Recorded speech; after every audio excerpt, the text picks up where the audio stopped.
গাঁওখনৰ নাম আদৰকোনা।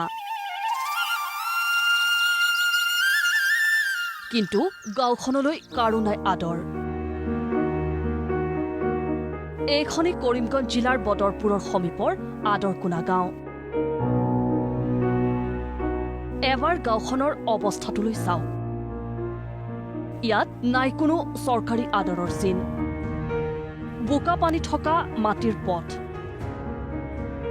জংঘলৰ আঁৰত সোমাই আছে এনৰেগাৰ ফলক। বৰাক উপত্যকাৰ অন্যতম অসমীয়া ভাষী গাঁওখনৰ অধিকাংশ পৰিয়ালেই দুখীয়া।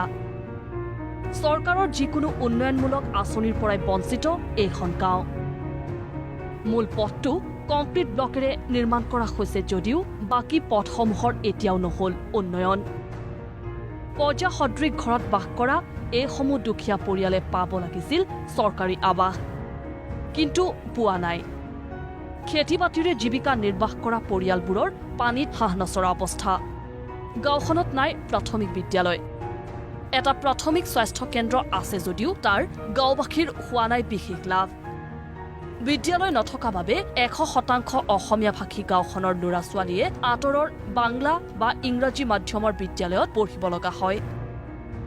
মুঠতে আৰ্থিক শৈক্ষিক সকলো ফালেই সমস্যাৰ জৰ্জৰ এই আদৰকোনা গাঁও।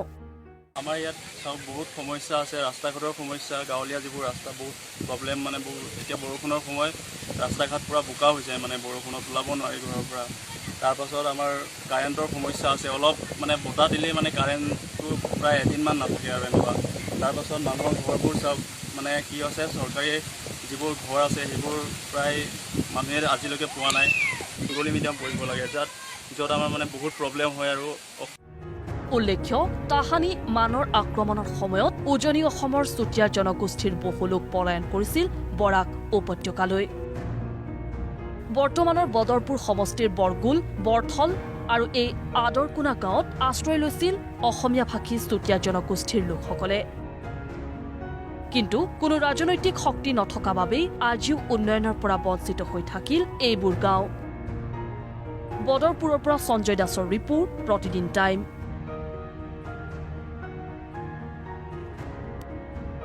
সকলোকে আপোন কৰি ৰাখে নিজৰ প্ৰতিটো স্পন্দনত। যেতিয়া ঘৰ সজা হয় হেলথি চিমেণ্টেৰে, অমৃত চিমেণ্ট, শুনক নিজৰ ঘৰৰ স্পন্দন।